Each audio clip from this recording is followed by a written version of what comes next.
последнее время и в особенности в прошедший сезон наблюдается новая тенденция на самостоятельный отдых, а потому учесть весь турпоток за лето не представляется возможным. Однако в бархатный сезон, то есть с началом осени, традиционно наблюдается туристический рост. Погода ожидается благоприятной, и ательеры ожидают притока гостей. Весь месяц он окажется довольно теплым. Будут определенные дни, когда температура опустится порядка на 1-2 градуса, но это не существенно. Более существенное понижение мы ожидаем уже в конце месяца.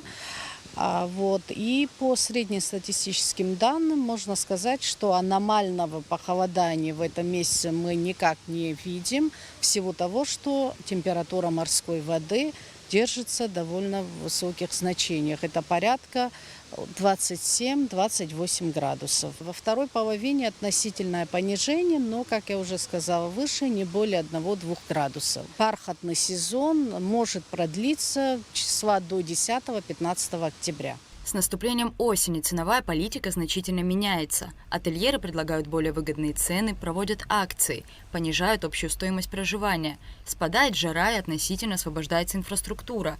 Это и привлекает туристов посетить курорт в бархатный сезон. Как отметили сами ательеры, уже сейчас есть бронирование на предстоящий месяц и на начало октября. В гостинице «Интерсухум», расположенной в центре столицы, заполняемость на данный момент 70-80%. Сосо Каджая, директор отеля, рассказал, что в сентябре туристы приезжают в среднем на более долгий срок – от 10 дней. Бархатный сезон у нас сейчас нормальный. Приезжают люди, наполняемость где-то 70-80% пока. Я надеюсь, что будут еще. Люди идут, которые уже привыкли к этому сезону. Я имею в виду, постарше возраст. Уезжая, говорят, мы хотим еще приехать. В дизайнерском бутик-отеле «Гаруда» заполняемость за прошедший сезон достигла 95-97%.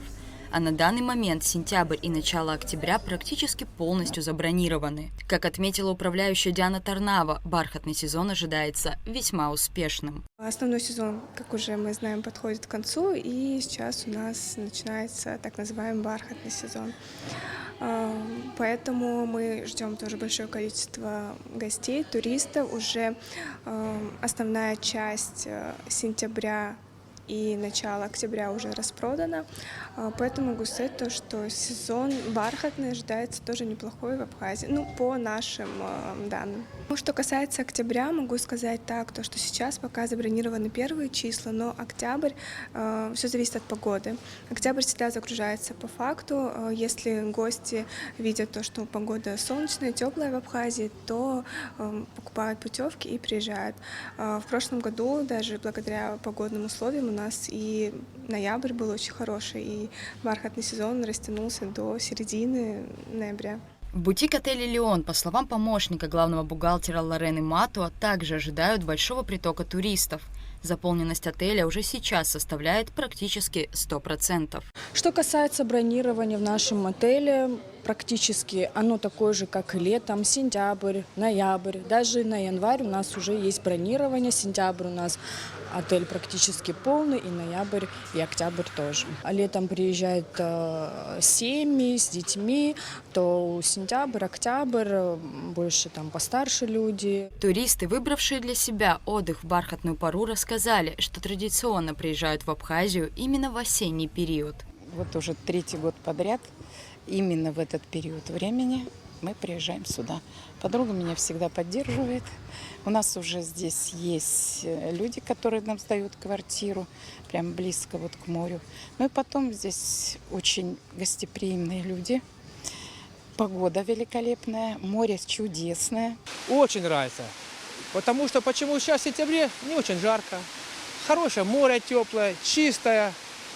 Как говорят, Абхазия – страна души. Бархатный сезон сам по себе, правда, в этом году что-то жарковато. Мы рассчитывали, море очень теплое, замечательное. Дельфинов наблюдали, чего только не увидели. По данным Министерства туризма, на сентябрь сохраняется хорошая динамика. В сравнении с прошлым годом спрос вырос до 20%. Как и весь сезон, глубина продаж остается в рамках 7-14 дней. Во многом успех бархатного сезона будет зависеть от погоды и от тех цен, которые установят ательеры. Рада Чачава, Михаил Братухин, Абхазское телевидение.